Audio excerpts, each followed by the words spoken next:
Hello. I'm sorry if I look tired. I am. I'm sorry, it's been a while. Don't know why I'm saying I'm sorry. I just wanted to get in some time while I have it. And while my children are at school. My eldest is not in school. She graduated a few years ago, but she's out visiting her grandmother right now. So it's just me and my cat and my dog. Midnight.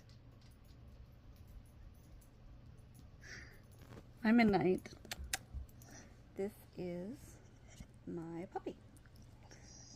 She's a Beagle Lab, and she's about 13 years old. Come here, puppy. Sit.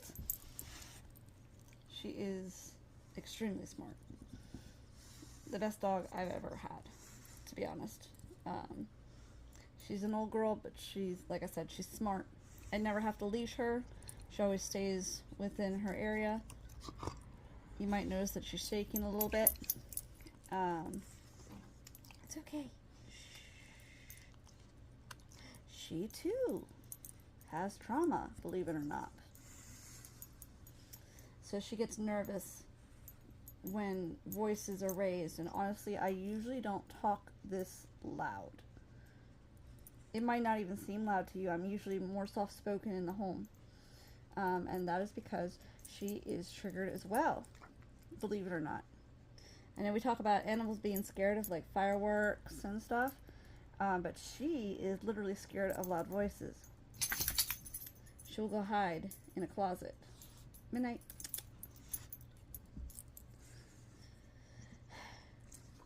And she also has Cushing's disease. She needs a steroid every day. And she was diagnosed with that about 3 years ago. We noticed it when she was drinking a lot of water. Honestly, I thought she had diabetes because I've had a Labrador before, and he was a big old yellow lab. His name was Boomer, and he got diabetes and needed insulin shots. But the doctor kept insisting that that's not what it was, that her sugar was just fine. And after many tests, it turns out her steroids were on the fritz due to Cushing's. It's actually more common in beagles, probably the beagle part of her. Her mom was a beagle lab as well, and the father was a Labrador. Just a black lab, like she is. And she has the white patch like her daddy too. We had gotten her actually from a friend. Our friend was deaf. And I mean not totally deaf. She could hear a little bit, where she was able to talk, but she couldn't hear for the most part. Everything was mumbled. And she was very good at reading lips. So we were able to communicate that way or via text messages. She has since passed away, unfortunately. When Midnight here was about 3 years old, my friend, her name was Michelle, she went in for surgery. She actually had a very bad infection around her stomach area. And when she was put under, she actually slipped into a coma. And they couldn't bring her out of it, and she became brain dead. She was my age. I was pretty shocked. I didn't even know that could happen. I'm familiar with diabetics. I mean, she was also diabetic. And I am aware of ketones. And ketoacidosis. Sorry if I said that wrong. My pronunciation's not always the greatest. But I didn't know that those kind of things can actually have a drastic effect if your A1C is really high during surgery. And apparently she didn't either. Or her doctor didn't. Her doctor should have checked. But she's no longer with us. But her dogs had puppies, and she couldn't care for all of them. There was like I believe 7. And Midnight here was the small one. She was the runt. Which most people see her now, and when I say lab, they think, oh, she's a baby. No, she's an old girl. And she's doing very well, despite her condition. But yes, so it's me and her, and, well, I have 2 cats, actually. One of them's hiding. The other one usually comes when... Oh, there she is. Okay. This is her. Kitty, kitty, kitty, kitty, kitty. Kitty, kitty, kitty, kitty, kitty. Kitty, kitty, kitty, kitty. There you are. She is kind of a rescue as well. Actually, her mother was outside. We live in a barn area, and her mummy had her and 3 siblings. Unfortunately, the 3 siblings and the mom were hit by a car. And we knew it was coming to be winter time, so my husband had actually gotten some lunch meat turkey and a laser pointer, and we lured her into the house. And she's been with us ever since. And she also is very smart. She comes when called. She seems to be very aware of what you're saying. Most times she doesn't care. But for the most part, she understands certain, languages. Such as, kitty, kitty, kitty, kitty, kitty, kitty. She understands that 100%. She also understands when I shake catnip. She also is aware if we go into the fridge. She can hear that.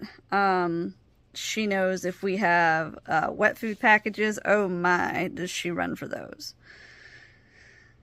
But I don't want to get too off topic here. I just wanted to introduce you to some of my animals. My other one, she hides, like I said.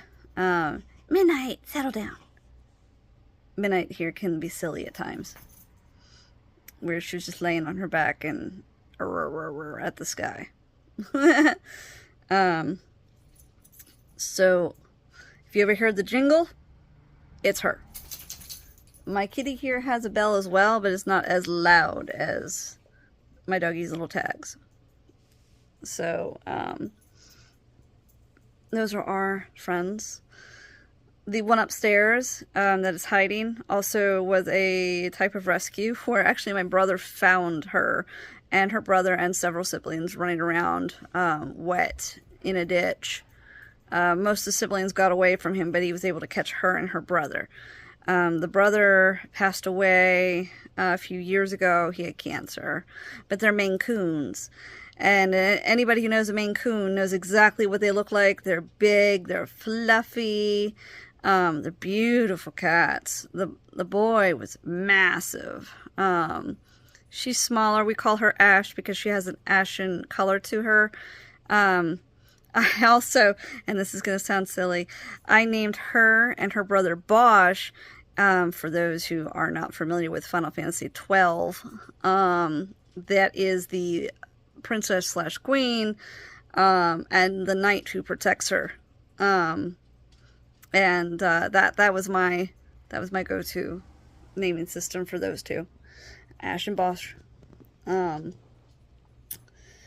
But again, I don't want to get too off topic here. The reason why, like I said, I've been busy. But the reason why I haven't really been on here is because I was trying to rethink how to even do this. I realized, and I really appreciate those who, had commented on the first video. But also, like I said, I'm not looking for attention. It's a hard thing to explain. I don't want attention. Attention. Oh my goodness, I merged the words. Attention. What I am always searching for, in a way, is some kind of acknowledgement that what I'm doing is okay. I don't want anybody to go, thinking I'm going, look at me. Honestly, this is the last thing I want. I feel like that's rude. I also then go back into the old phase of my trauma is not as bad as other people's traumas. yes. But I've also learned through therapy that my trauma is my trauma, just as your trauma is your trauma. And no two are going to be the same. I mean, siblings might experience even the same things, but they may have interpreted it differently from one another or handled it differently based on their survival instincts. My goodness, I'm tongue-tied today. So I started thinking about, the way I was talking about things, and I realized, part of me probably sounds like I'm trying to tell people what to do or how to feel. And I don't want that either. I want to help. That feels like my purpose in life. It sounds very weird to me at times. There are things that I wanted to accomplish in life, and a lot of the things I did.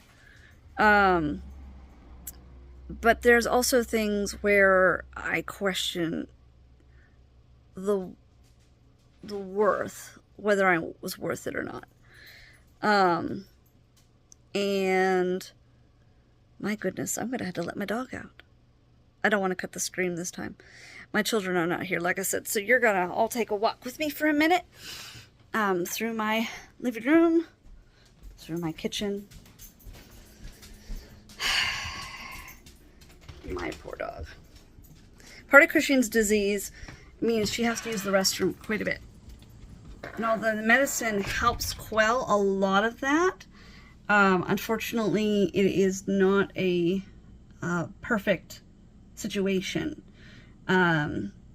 Usually, she's like almost a toddler. I have to wake up almost every 2 hours. She's like I said, she's very smart. She scratches at the door to let me know she's got to go. Let me out, please. And honestly, if I'm so out of it, whether it be my medication or I'm just exhausted, and she has an accident, she tends to have it in an area where there's no carpet. Which I don't know why she seems to know that, but she does. She does it here on my hardwood floor. So, it's waterproof flooring, so very easy to wipe up, thank God. But, yeah, so anyway, now I've gotten sidetracked because of my dog.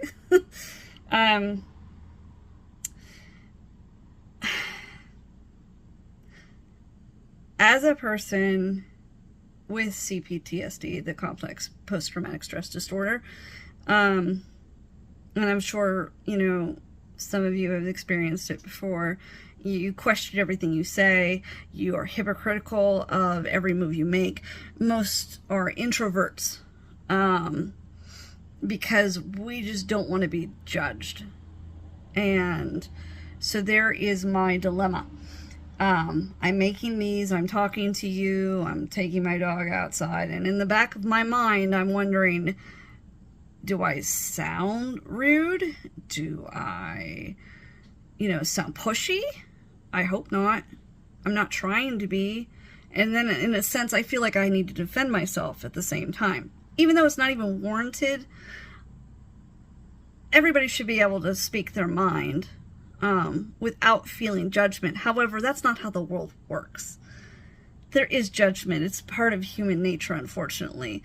We all judge, especially that old saying, judging a book by its cover.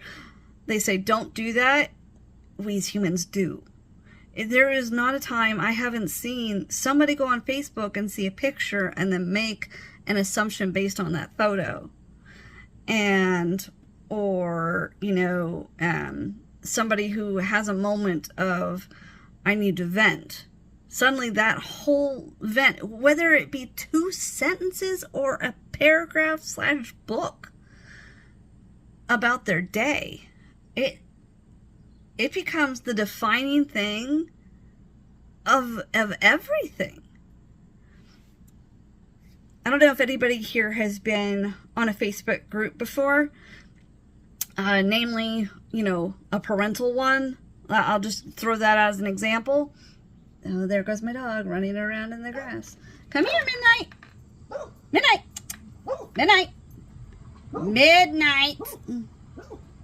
Of course. Midnight, come on. She got distracted. In the back here, there's a guy that actually works on cars. I rent this home. He rents the barn. So we actually have, unfortunately, a lot of people that come by. It makes me very nervous. Actually, I have a lot of cameras around my house. Just because I don't know who they are. So, anyway. Being an introvert, there's people that are out there that they tell us to talk. They say we're too quiet, that we need to speak up. But then the moment we speak up, we get judged on what we say, and then it's like, well, why did I open my mouth? So, honestly, if I have the option to stay home, I will. I have taken steps to go outside with my family because I don't want my children to feel like they need to be confined to the house. And there are times that I have gone out myself, but I will only go to certain areas where I know there's not going to be any people. I recently started, and I shouldn't say recently, but in my lifetime, I guess I should say recently, within the last year and a half, going on 2, I started divulging into the website Find a Grave. We have a lot of historical cemeteries around me. And most of my husband's family, as well as some of my own, are buried in one called Hillcrest Cemetery, or the American Cemetery, or we also, locals, call it 144 Flags, because there are literally a bunch of American flags down the middle. And it's supposed to be about a few locals who were captured and held captive for that many days. So each flag was planted in, remembrance to them. They survived, thank goodness. But 90% of the people buried in Hillcrest are actually veterans. There's actually one of them in there from Pearl Harbor that I've seen.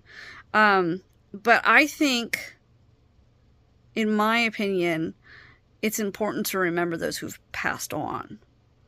And they don't have a voice anymore. I don't want to be that voice, but I do want to share, their memories and their good times and their lives with their own family. And the Find a Grave website actually has kind of like a self-help situation. The website itself seems to be controlled by the community. I control thousands of different memorials myself because I took photographs of them. There are 16,000, I mean, not 1,600, 16,000 graves in Hillcrest. And I took a picture of every single one of them. And I'm not even joking. It took me a year. I started around March when there was still snow on the ground because we're in, like I said, Hermitage, Pennsylvania. And I wasn't done until about the same time the next year. I actually finished up the following Easter. And I remember I was doing it in sections. And it was a way for me to do something that felt helpful to the community without interacting with people. My shop that I run is online. I did one craft show the entire time I've ever been online. I believe my Etsy says I've been online 2013. But I really wasn't a shop until I would gauge 2016. And I started with like knitting and candles, actually. If you'd see it now, you wouldn't think that that's what I did. But honestly, soy candles were very interesting to me, and I love the aromatic smells. They're so calming. But the idea of having a physical shop makes me sick inside. It is a a nerve-wracking feeling of not feeling good enough. I don't feel worthy to compete with other vendors. Even if I think I make just as good a stuff as they do. I still am very hypocritical of my own artwork. Sometimes I feel like if somebody has one similar to mine, that, you know, I even like feel like I copied them, even though I've never met them before. Suddenly it's, ooh, I don't want them to see mine, because I don't want to hurt them, because theirs is so nice. I'm more prone to, you know, look at other people's artwork, and honestly, I've never really seen an artwork that I don't like. I always see the potential for it. The only artwork I don't like is my own. I can't tell you how many times I've drawn something and gotten so ticked off at it that I've torn it into shreds and thrown it away because I couldn't stand looking at it anymore. And I got off topic again. There I go again. See that? But my point is, I don't want anybody to feel like I'm trying to tell them what to do, or how to feel, or how to, you know, proceed with their own lives, or make them feel bad. That's the last thing I want, is to make you feel like, you know, you're a screw up, or your stuff's not good enough. It is. It 100% is. It 100% deserves acknowledgement. I cannot tell you how many stories I've heard, I've seen, I've read about, where every single person, there have been times where I've looked for their Facebook, or their, you know, back in the day, MySpace, just to let them know they didn't do anything wrong, because I constantly hear that. And I mean, I said it too. I've said it myself, where, you know, what did I do? Why does this keep happening? You know, did I do something to cause this to happen? Or, you know, maybe I'm bad because I care about somebody who screwed up. Or, you know, like my stepchildren, and I hate to say it that way, please, there I go again. My stepchildren are not screw-ups. They have a very bad history. And unfortunately, two of them has had criminal charges pressed against them. But I still love them. And I hear that from family members, like John Wayne Gacy's sister. I didn't even know he had a sister until I watched a show called Evil Lives Here. And it's his sister. And it's just, you don't hear about their family. You don't hear about, you know, anything except him. And, you know, from a psychological standpoint, what John Wayne Gacy did was 100% wrong. But you can see where it came from. You can see where things got pushed in certain directions. And that maybe if he hadn't have suffered the trauma that he did, you know, maybe this wouldn't have happened. That is not to excuse it.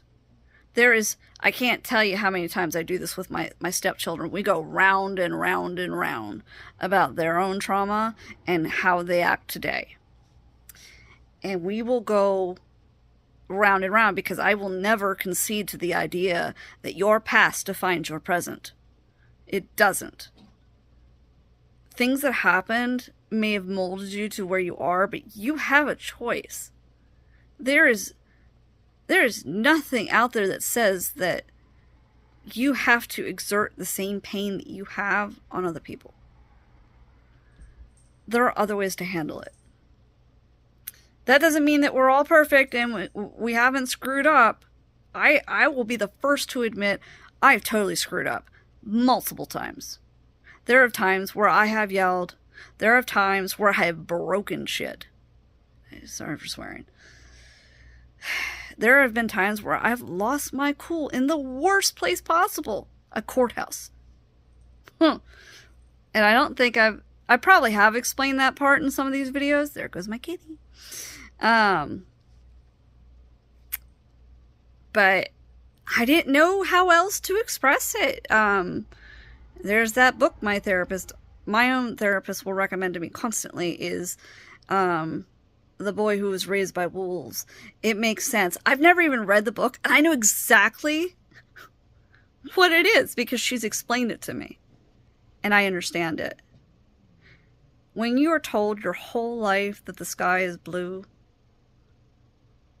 if somebody came along and told you it was green, and that blue wasn't blue, you'd argue to the end of time. Because to you, that's blue. Because that's what you were taught. Unfortunately, trauma does the same thing. Especially very intense trauma, the C-PTSD in particular, because it's reoccurring. It's not one event. It is multiple.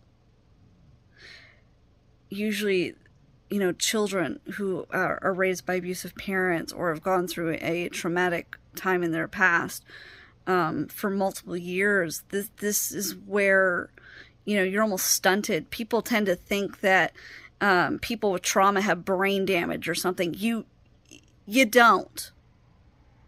What happened, and here I go, where I'm starting to question myself when I say what happened. Not trying to tell you who you are. Just from my perspective, from my information. What happened was you didn't care about your math homework anymore. You didn't care about your English test. You were worried about the food on the table, the people around you when you went home, your safety, whether you were going to have a place to sleep at night, whether that person was going to hurt you or not. You don't think about anything else except getting through the next day. And eventually you learn to cope in a way that may even be a little warped. And people will be really mean about it. They'll act like you should just forget it. Move on. It was a long time ago. Blah, blah, blah, blah, blah. I've heard it all. My own grandmother has done it to me. She says to me, that was a long time ago, you need to get over it. How? There is no getting over it. That's like saying that you just gotta snap it away. The memory didn't exist anymore. Unless you seriously have some brain damage, that doesn't happen. It's always there. Even if you don't even remember it, even if you blacked out, there is some subconscious here that still makes you react to it.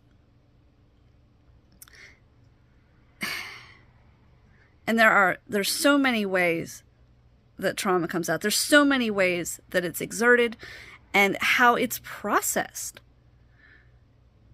that I can't tell you who you are. Only you can tell anybody who you are. So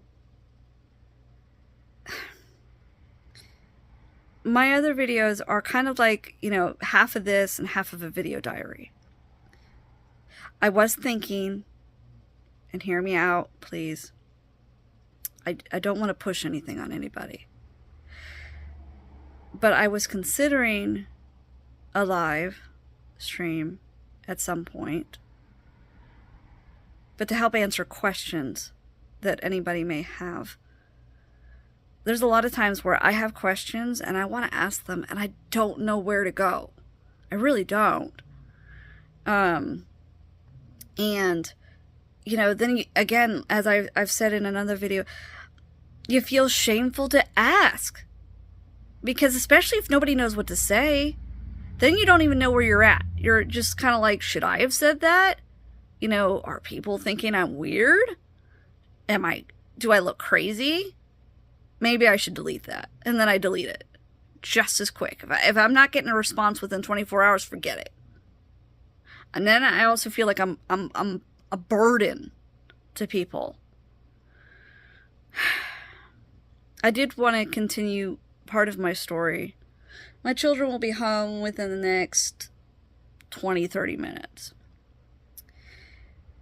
I will do another video tomorrow while they're in school. Hopefully this time it'll be longer. I've had a lot to do today. Today was day 1 of school. And I guarantee I'm going to have paperwork through the night. But it's all going to be due tomorrow, as most parents know. They don't give us very much leeway. It's all that signing of, here's the curriculum, verify that you saw the curriculum, verify that you're going to get the materials, and that you're going to follow the rules. Okay, here. Just,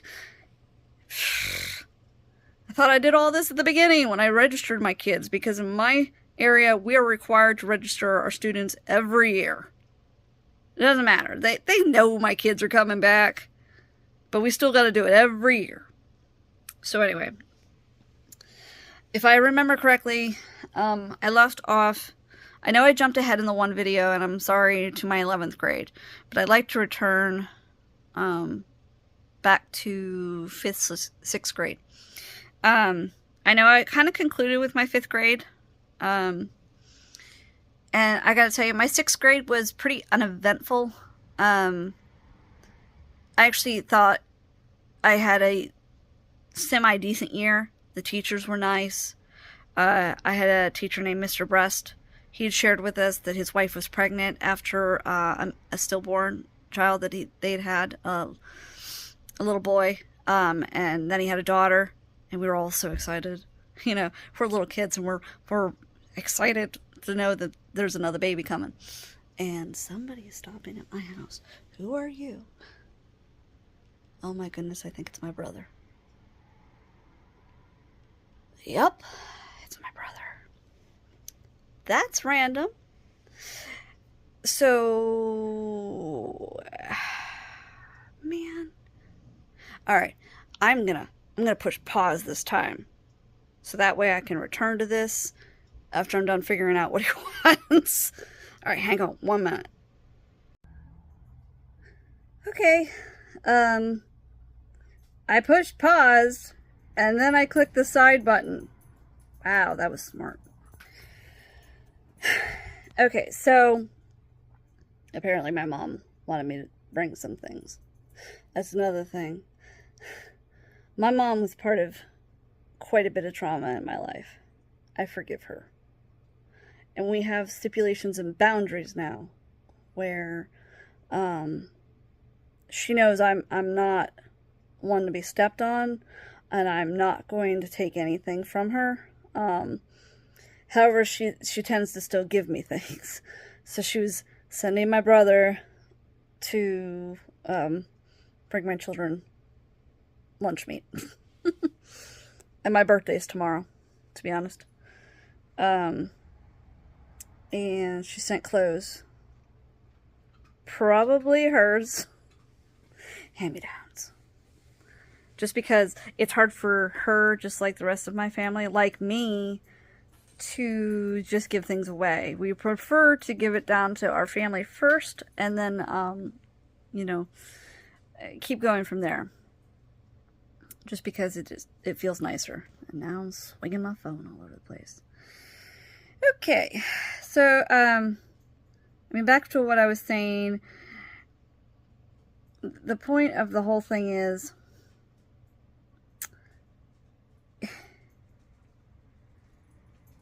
you're you because you're you. You're in full control. There are things that trigger us. There are things that are going to set us off. We're human. That happens. It's normal. The part of EMDR and therapy that helps is recognizing what is happening. Because we can't make changes or help some of the behaviors if we don't understand what they are or why they're happening. Sometimes we just think, oh my God, I'm just really angry right now. And then somebody teeters you over to the edge and you didn't even know that you were having a buildup throughout the day. You just thought of it as annoyances and you sucked them down. And all of a sudden it's that last person's got to say something nasty and you're like, yeah, know what? I've done it. And so, yeah. So back to what I was doing with 6th grade. 6th grade. Okay, so the memories I have of 6th grade are very few, just because there wasn't anything bad. Isn't that awful? You want to remember good things, but for some reason, the bad stuff is what sticks with you. You don't want to remember the bad stuff, but for some reason, that sticks with you. Some good things stick with you, which is why I can remember some things. Like, we hatched chickens in an incubator. Oh, that was so cute. I loved hatching the little chickens. That was our science.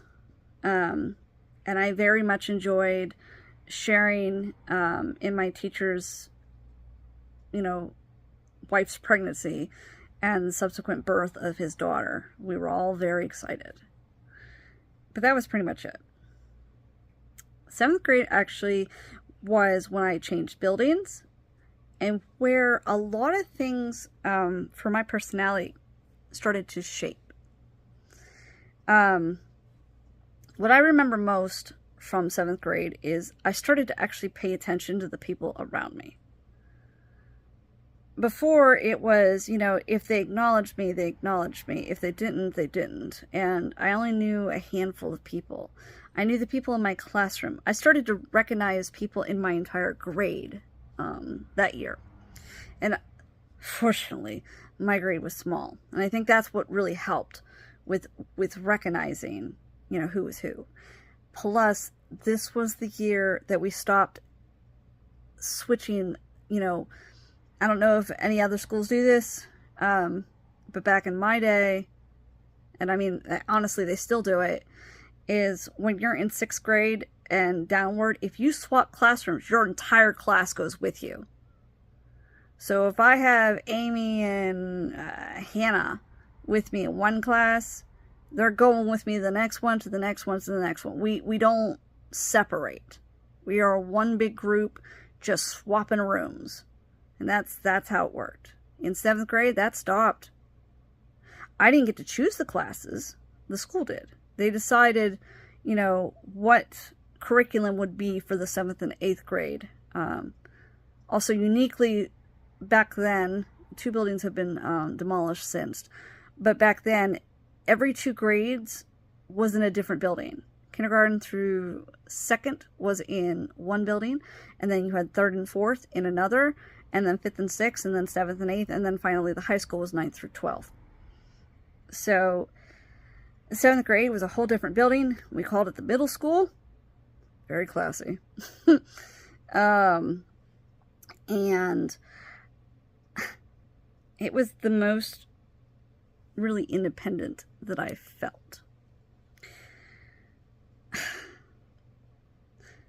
I can tell you that I lived practically across the street from these schools. Literally. Part of my bullying, should I say, was the fact of what kind of house I lived in. My house was right next to the high school. Literally, I could walk 2 steps and end up in the high school parking lot. Actually, I was really hoping to live in that house by the time I hit high school, so I didn't have to ride the bus anymore. But because of the placement of the building and the fact that they didn't want to waste a bus to come pick me up, they literally sent the short bus. And because I was right next to the school, everybody had that opinion about the short bus. The little bus. For them, it's a convenience. But to everybody else, it's something's wrong with you. And this sucks. I've since learned why this happened. But the house we moved into had a family name that started with a G. And it was a brick house. And at the very front of the house, right on the chimney, big old white G. I'm telling you, this is the 90s. What did everybody call me? You live in the gay house. Not cool. I have so many gay friends. So many people, we've talked it out, and I love the way they phrase things. They always go, yes, that house was blatantly homosexual. Anytime you call anything gay, that's the response they give. Yes, that tuna is blatantly homosexual. Love it. It was so easy to go, whoops, right? I said the wrong word. Because using gay as a derogatory is, well, it's wrong. But in the 90s, that's the slur that everybody used. And I mean, I can understand where they're offended by it. How would you feel about, we already get picked on for, our skin color, our hair color. Like, my mom's a redhead. Imagine the crap that she gets. My sister's blonde. Do you know how many dumb blonde jokes she gets? She's actually a TikTok superstar right now. She has her own views and things like that. But back in the day, blondes were referred as dumb blonde. And our family, being newer to the district, with a G on our house, riding the short bus, it's a recipe for disaster. One time I actually tried to just walk across the street and go to school. Because the schools, the high school was actually behind me, but the other school's right in front of me. Literally across the street. And it was a 2-lane road. It was not the highway that it is right now. They actually built it up and made it a highway after I, left. But it was 2 lanes. And I, 7th grade, walked across the street, went into the building. I got called down to the office. Why did you walk to school? Your bus driver was worried about you. You weren't home. You'd think that a lot of schools, are, okay with that. This school, no, forget it. They have public transportation and they expect you to use it. And if you're not a car rider and your parent doesn't sign off that they're bringing you every day, they're going to have an issue. Where are you? Why aren't you on the bus? Da da da da da da da. I mean, they have their own transportation department. So, 7th grade, we all swapped classrooms. This is kind of the first time I actually found a group of people that I bonded well with. And I didn't understand why. I just, they were in my homeroom. And everybody knows homeroom is like the beginning of the day. You just sit in the classroom. And there were 3 other girls. Her name was Sherry, Stephanie, and Justine. I won't give their last names. But there was something off about them. But that made me feel okay around them. I didn't feel like I had to own up to anything with them. Why? Because they had just as bad home life. I realized that, Sherry was in a single parent relationship. Mom was dating other men at the time. She was very warped in her thinking. She still kind of is, unfortunately. She's my age, almost 40, and she still acts childlike. There's nothing wrong with her up here. It's just what she was taught her whole life. She's very smart. She's a very talented artist. She did a lot of the furry type drawings. Actually, she got in quite a bit of trouble with her mother over some of them. Justine was the trailer park chick. Most people didn't tell anybody if they lived in the trailer park. She didn't seem to care. She was very in your face. She also, from my experience, has reactive attachment disorder. RAD. And anybody who knows that one knows how bad it is. Literally, if I talked to somebody too much away from her, she got very upset with me. She felt like I was pushing her away. Same thing happened with another girl, Stephanie. Stephanie, to me, she looked okay. But to the rest of the world, she's got the glasses, she's tall, she's very thin. Nerd. Very smart. Very articulate. I really appreciated her artwork. I thought they were beautiful. And every morning, we'd collaborate. My friend Sherry wouldn't do her homework. I was scared to death that she was going to fail. So I did it for her because I did not want to go into the next grade without her. And if that, I literally ask her every morning, where's your math homework? Let me see it. She wouldn't do it. Oh, I'll do it later. No, give it to me. And I write it all down. Of course, she didn't do very well during the test, but me as a kid, I'm not worried about her education. I'm worried about her coming in the next grade with me. I can't, these are the only people that understand me. They're the only ones I can talk to and not feel ashamed. I don't feel scared of them. I don't feel like I have to do anything to get their attention. In fact, they're fighting over me. And I hate to say it, but I guess I was a little bit more stable than they were.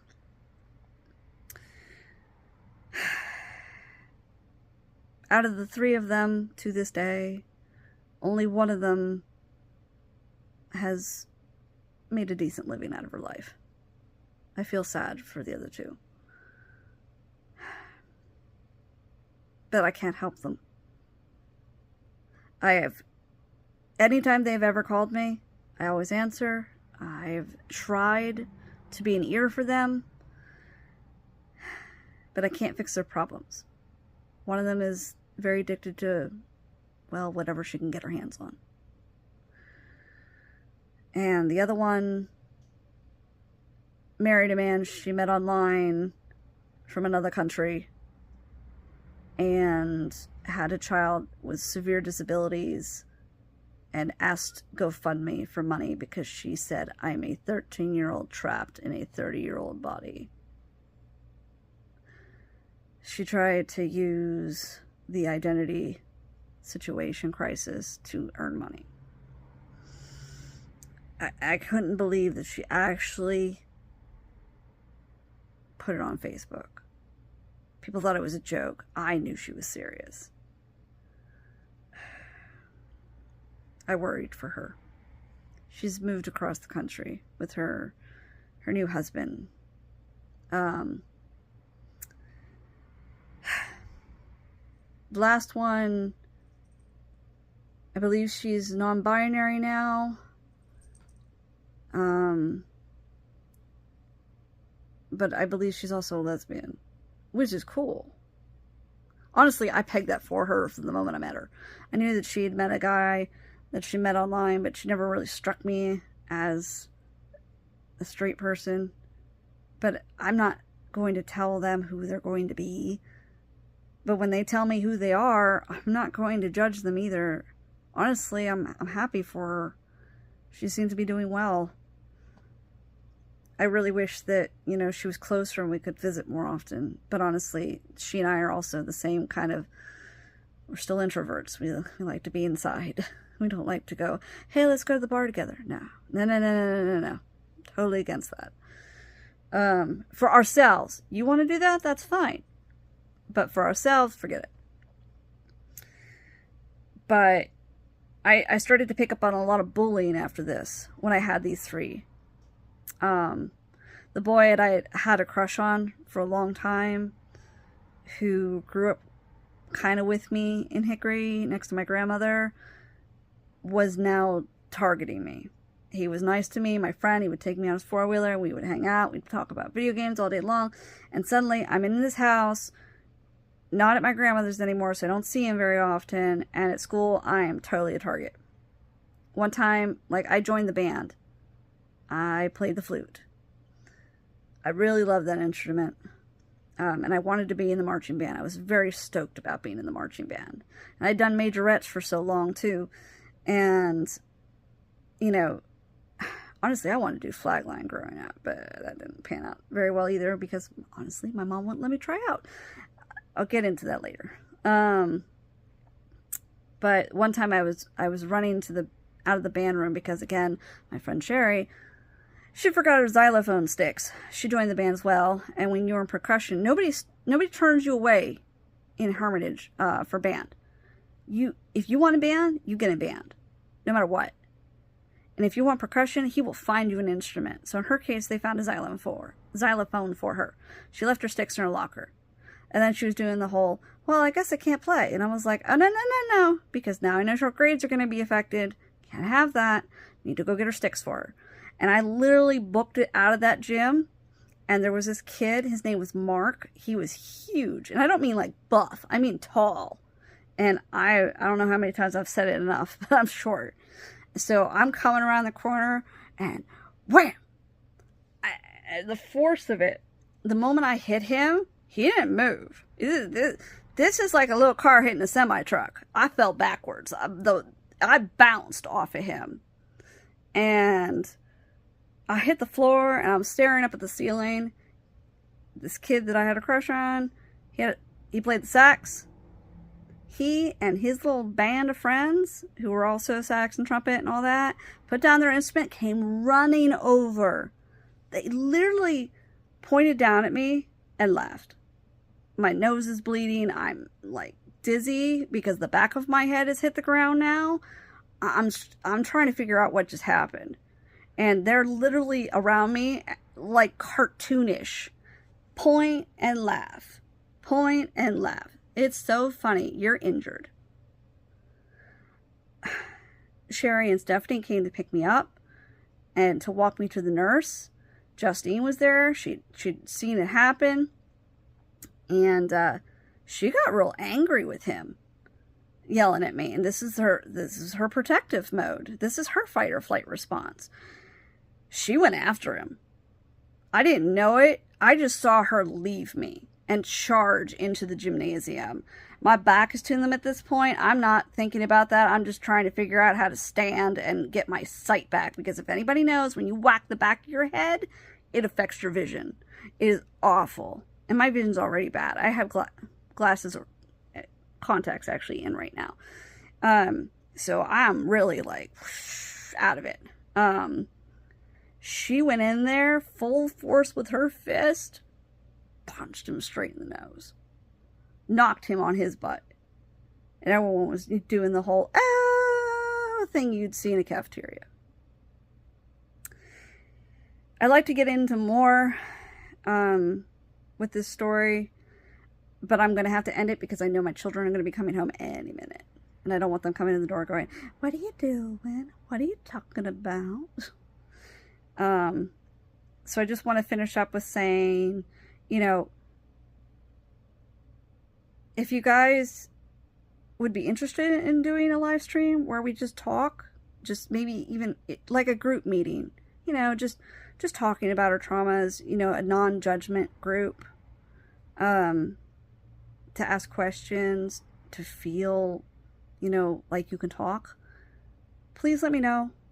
I'd be happy to do it. Again, I feel like my purpose in this life anymore is I just want to help other people.